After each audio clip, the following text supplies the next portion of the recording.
Good evening to our viewers watching on television and those joining us online across our social media platforms. I am Madonna Dork with the Friday, May 8th edition of the Guyana TV9 News. And the headlines tonight: no higher value than international law, Guyana tells World Court in Essequibo case. Court of Appeal overturns Justice Kesun's Exxon guarantee ruling. Government launches major onion farming initiative to boost youth agriculture in Region 9. And Ministry of Education reforms school safety after Tushin secondary incident. Now, for the news in depth. At the International Court of Justice, Guyana delivered an impassioned closing argument on day 3 of hearings in the long-running border dispute with Venezuela. Attorney General and Minister of Legal Affairs, Honorable Anel Nandlal, SCMP, addressed the bench on behalf of Guyana, framing the case as one of the most consequential in the nation's modern history. Details in this report. The proceedings form part of the Guyana versus Venezuela case currently before the ICJ, which seeks a final judicial determination of the validity of the 1899 arbitral award that established the land boundary between the two states. Attorney General Nandlal told the court that the matter before it represented the culmination of decades of legal and diplomatic effort. This hearing is the culmination of a process which has been decades in the making. For more than 60 years, Venezuela has laid claim to more than 70% of Guyana's sovereign territory. Generations of Guyanese, mine being one of them, have grown up under the long and threatening shadow cast by Venezuela's claim to nearly 3/4 of our country. The Attorney General stressed that Guyana's reliance on international law remains unwavering, portraying it as central to the nation's identity and governance. As Attorney General of Guyana, I can personally attest to Guyana's profound commitment to the rule of international law. It is a commitment which runs deep in Guyana's institutions and national culture. It is both an article of faith and a source of national pride. It is founded on a firm conviction that international law is the bedrock of the international order and the indispensable foundation for peaceful relations between all states. From Guyana's perspective, there is no higher value or greater imperative than respect for international law. Mr. President, when Guyana brought its application to the court in 2018, it was confident of three things. First, Guyana had unwavering confidence in the correctness of its decision regarding the validity of the 1899 award and the boundary which it determined. Second, Guyana was equally confident in the wisdom of the decision of the Secretary General of the United Nations that the court should be entrusted with resolving this intractable controversy. The Attorney General praised the court's handling of jurisdiction and admissibility, expressing confidence that the merits would similarly be decided with fairness and clarity. Much of Guyana's argument focused on rebutting Venezuela's attempts to challenge the validity of the 1899 award. Nandlal insisted that those arguments lacked legal foundation, noting that Venezuela had accepted and respected the award for decades before later disputing it. He further argued that Venezuela's reliance on decolonization narratives was historically inconsistent and legally irrelevant, given its own earlier participation in the arbitration framework that produced the boundary decision. The tone sharpened as Nandlal described Venezuela's actions in recent decades, including legislative and territorial assertions over the Essequibo region. He accused Caracas of attempting to erase and rewrite the history of Guyana's Essequibo region, citing incursions and political measures that Guyana says violate its sovereignty. The award was and remains valid and binding on the parties, Nandlal asserted, invoking the original treaty language, describing it as the full, perfect, and final settlement of the border. Concluding his presentation, Attorney General Nandlal urged the court to issue a clear and unequivocal ruling affirming the boundary established in 1899. He warned that any ambiguity would prolong the dispute, stating that only a decisive judgment would prevent continued contestation of Guyana's territory. As the hearing drew to a close, he thanked the bench for its attention and handed over to Guyana's legal team, with the expectation that the court's eventual ruling will define the territorial future of Venezuela and Guyana for generations to come. Guyana's Court of Appeal has unanimously overturned Justice Sandil Kissoon's controversial ruling that required ExxonMobil Guyana Limited to provide an unlimited liability guarantee for oil spill and environmental damages. The ruling, handed down on Thursday, May 7, 2026, also overturned Justice Kissoon's order that Exxon's environmental permit be suspended until such an unlimited guarantee was provided. The appellate panel, Justices Dawn Gregory, Nareshwar Hanuman, and Priya Sunarayan Bihari, found that Justice Kissoon erred in law when he concluded that Exxon's liability under the environmental permit was unlimited. According to the court, neither the environmental permit nor the Environmental Protection Agency Act contains any provisions requiring an unlimited guarantee. The court further ruled that Justice Kissoon improperly substituted his own decision for that of the Environmental Protection Agency EPA, which is the body legally empowered to determine the nature and extent of financial assurance required. Attorney General Anil Nandlal, SC, who appeared personally in the matter, argued that the case had major implications for Guyana's economy and national development. He told the court that Exxon's agreement with Guyana is not an ordinary contract, noting that the oil sector has driven Guyana's economic growth from 5.4% to more than 62%, making the country one of the world's fastest growing economies. Nandlal also warned that forcing Exxon to provide an undefined unlimited guarantee could jeopardize the agreement and potentially affect billions of dollars in revenue used for Guyana's development and public services. The Attorney General successfully appealed to the Caribbean Court of Justice, CCJ, to be allowed into the case after initially being denied participation by the Court of Appeal. The EPA, ExxonMobil Guyana, and the Attorney General Chambers all argued that matters relating to financial assurance and liability limits are issues for the government, EPA, and permit holder to determine, not the judiciary. The respondents in the case were represented by attorneys Tim Prudhoe, KC, Sinat Jairam, SC, Melinda Janki, and Abiola Wong, Innis. Police ranks destroyed an estimated $264.9 million worth of cannabis during a massive eradication operation at Kimbia, Upper Berbice River on Thursday. Officers discovered 2 cannabis fields spanning about 8 acres with roughly 300,000 marijuana plants ranging between 4 and 6 feet tall. Police also found 2 makeshift camps and drying areas containing about 400 pounds of dry cannabis. All the plants, dried marijuana, and camps were destroyed by fire. No arrests were made. Investigations are ongoing. We will be back after the short break.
Want to place your death announcements and in memoriam messages on Channel 9?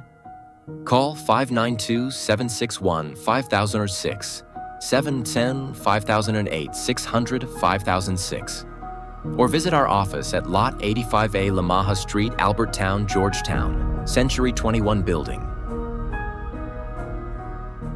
Guyana Channel 9 is now Guy TV9, proudly under new management. We're building stronger with a balanced and open platform for all advertisers. Whether you're promoting a business, service, or event, your message belongs right here. So choose your spot, news, primetime, or anytime, and reach viewers across Guyana. With affordable rates and professional service, Guy TV9 is your partner in progress. So visit us at Lot 21A, Lamaha Street, Georgetown, in the Century 21 building, or call 600-5006 or 761-5006. Guyana TV9. New leadership, fresh outlook, real results. Welcome back. You're watching the Guyana TV9 News Bulletin. The Ministry of Education has reaffirmed its commitment to maintaining a safe and supportive school environment after an incident at Tushin Secondary School left 2 students injured and prompted a police investigation. Authorities confirmed on Thursday that the matter is being treated with urgency as officials work to determine the full circumstances surrounding the incident.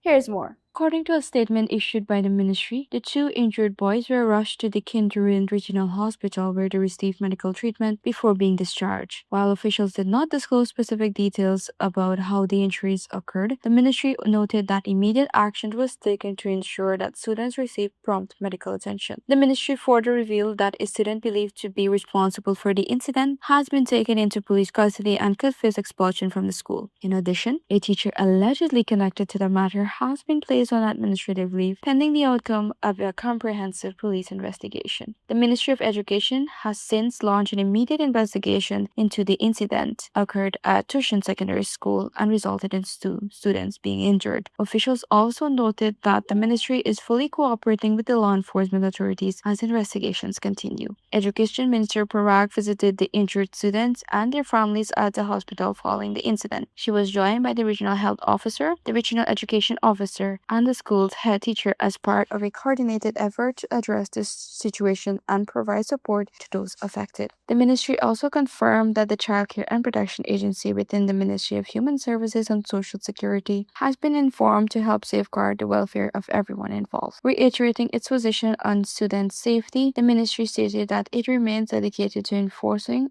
established procedures aimed at ensuring schools remain secure, orderly, and conducive to learning for both students and teachers.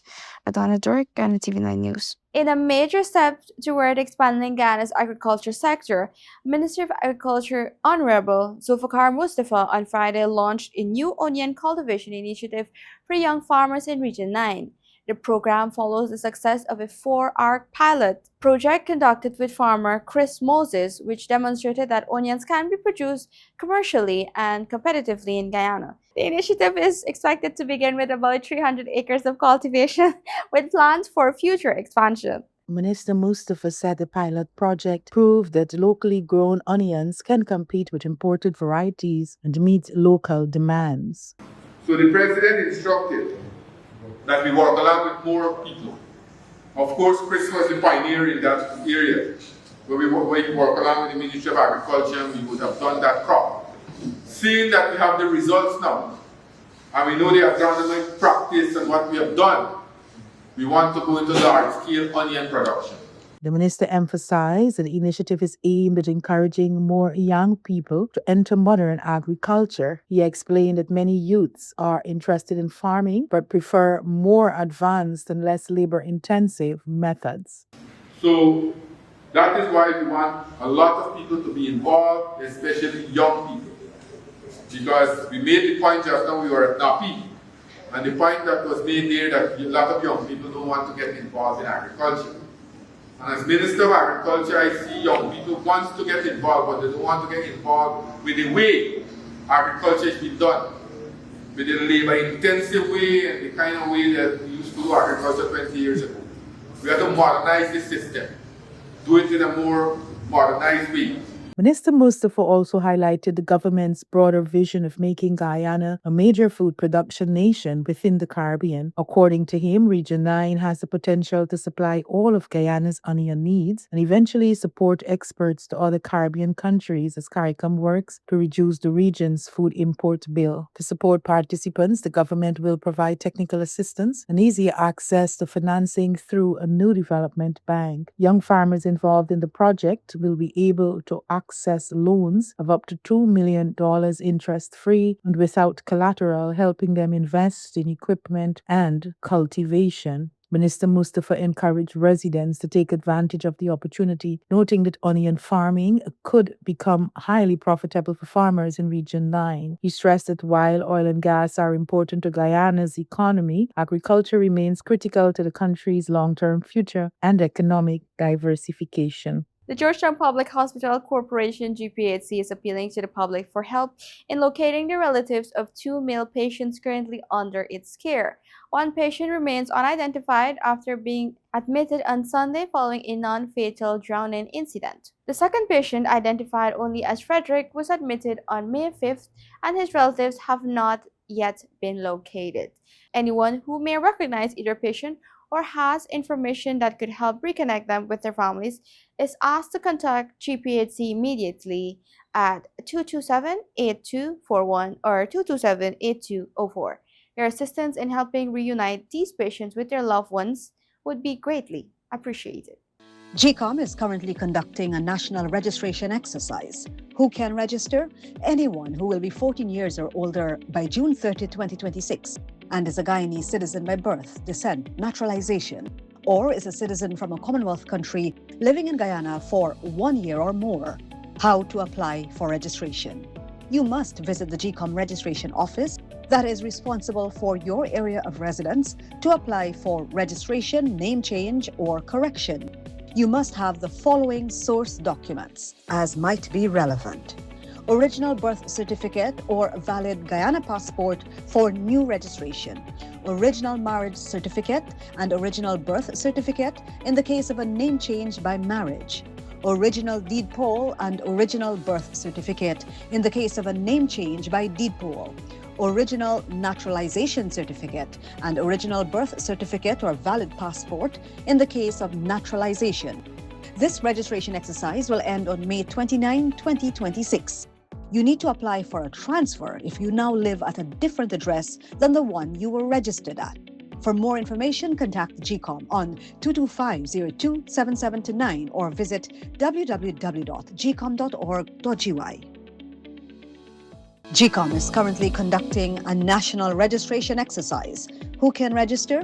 Anyone who will be 14 years or older by June 30, 2026 and is a Guyanese citizen by birth, descent, naturalization, or is a citizen from a Commonwealth country living in Guyana for 1 year or more. It is the civic duty and legal responsibility of all Guyanese who meet the eligibility criteria to apply for registration. By so doing, you will be ensuring that you are issued a national identification card and be included in the official list of electors for future elections, provided you meet all eligibility criteria. This registration exercise will end on May 29, 2026. You need to apply for a transfer if you now live at a different address than the one you were registered at. For more information, contact the GCOM on 225-027729 or visit www.gcom.org.gy. Welcome back. You're watching the Guyana TV9 News Bulletin. Turning to regional news, 4 men have been convicted in a U.S. federal court for their roles in the 2021 assassination of Haitian President Jovenel Moïse. The guilty verdict was handed down Friday in Miami, where prosecutors said the men helped organize the plot that led to Moïse's killing at his home in Port-au-Prince on July 7, 2021. Those convicted are Archibald Pethel Ortiz, Antonio Enrico, James Solagas, and Walter Vietimila. Prosecutors said the group coordinated the operation from South Florida, reuniting former Colombian soldiers, supplying weapons, and funding the mission. President Morsi's assassination plunged Haiti deeper into political instability and worsening gang violence, a crisis the country continues to battle nearly 5 years later. The four men now face possible life sentences. A fifth accused is expected to stand trial separately. Internationally, in Singapore, a young woman and man met through church and bonded over military related items. Their shared interest led to legal trouble when she brought a live 5.56 millimeters round from him. She was later sentenced to 4 months jail and fined $1,000 for possessing ammunition without a license. Those are our major headlines for tonight's newscast. For more trending stories, follow us on our Facebook, TikTok, and YouTube platforms at GOI TV9. I'm Madana Doric. Thanks for watching.